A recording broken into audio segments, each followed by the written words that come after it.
The thesis on Feuerbach, Marx Engel's thesis on Feuerbach, as analyzed or has read, I suppose, read, given an exegesis, or I don't know how we should describe Heidegger's method of interpretation of this text, but it gives us an occasion for looking at the structures of Dasein in a Heideggerian way,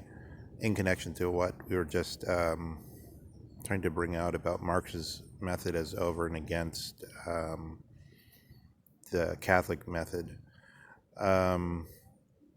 So roughly the translation would be something like the very famous passage, of course,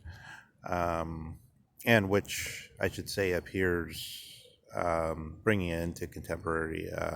political relevance and relevance for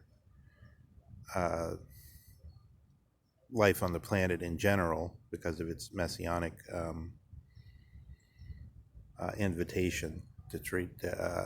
salvation as something already present with us and which we can pursue as a fact already available to just go out and get. It stands on the walls of many sociology departments in American universities. So it reads something like, the philosophers have merely in various ways interpreted the world. The one needful thing, however, is to change it. So Heidegger splits up the first and second part of this statement and says the first part suggests the philosophers are superfluous, so they merely made interpretations in various ways. Whereas the second part of the statement says some kind of action is what we want. When I first tried to understand what Heidegger was saying here, my tendency was to think what this means is there must be, if you have an agenda, if you want to put a policy into action, there must be, the program must be spelled out. You have to, in order to carry something out, you have to know what you want to do in advance. What Heidegger says over and above that is really that when Marx says we want change, he presupposes his account of what the world situation is in terms of this moment of this sort of the blameless lamb of the proletariat, as it were, which has been exploited by the capitalist, has its origin, as we were mentioning before, in this notion of the social structures get disrupted due to agriculture coming in, due to the original situation with human beings being altered. And this can again and again be changed until we come to the position that's wanted for Marx, which would be this ultimate individualist position of the universal man who can do whatever he wants with his time and is utterly free vis-a-vis government or vis-a-vis other human beings, and who in addition gets the so-called natural value for all his labor.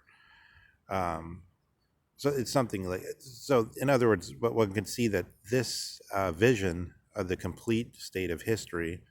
and this Marxist vision, not the Hegelian complete state of vision, but this specifically Marxist vision, presupposes that there's something, as it were, already waiting there for us to go to, like a fact, and you need to strike out towards it. But it's clearly a specific interpretation of what's going on and what needs to be done is then there in the mirror saying we need some action or we need change. I think this is a specific moment in this Dasein analysis where we're dealing with the question of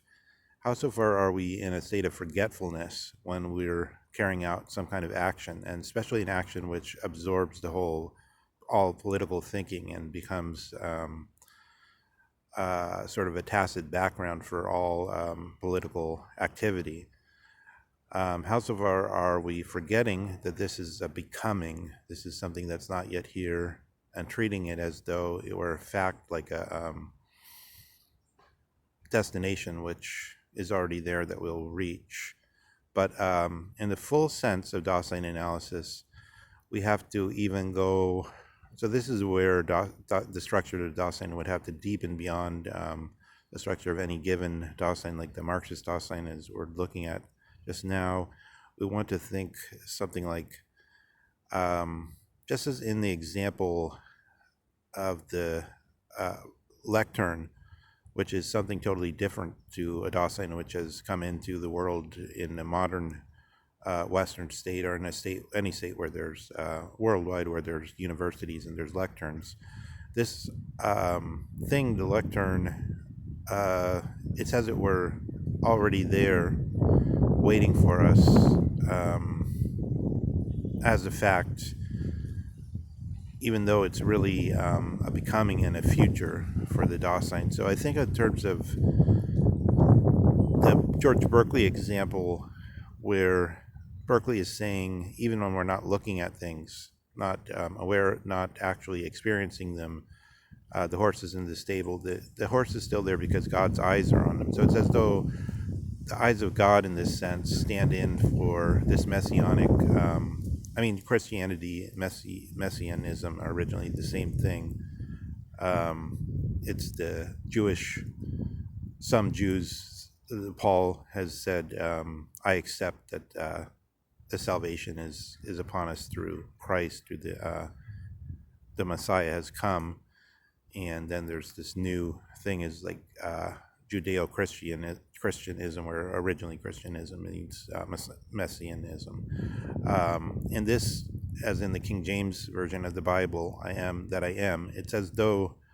this state to be reached is already there. It's there in the mind of God. So God is already looking at it, just as he's already looking at that horse in the stable in the Bishop Berkeley example. It's this which Heidegger wants to criticize and say, are the things already there, or is it that we just forget that we're involved in a total becoming, which includes the whole world, and which presupposes certain destinations that we're to get to, including everything. So this is very hard to think through directly, but I just wanted to give some suggestion of what we're trying to achieve here. And in a way, it seems to be flatly opposed to the Socratic thinking, but I suppose it's not clear that one could say simply flatly opposed, or one could say something closer to the opposite. But insofar as we're forgetting that the thing that we're going towards is actually a becoming, something that's not there yet, are we doing the opposite of what Socrates says, which is this anamnesis, whereas we're supposedly remembering something from before our birth, which we want to then realize, and this becomes then this idea in the mind of God, which is visible as the salvation of the human being as perfection, as infinite perfection. Instead, this is always something in the Tyndale Bible of I shall be as I shall be, so that thing is not yet there. So this must be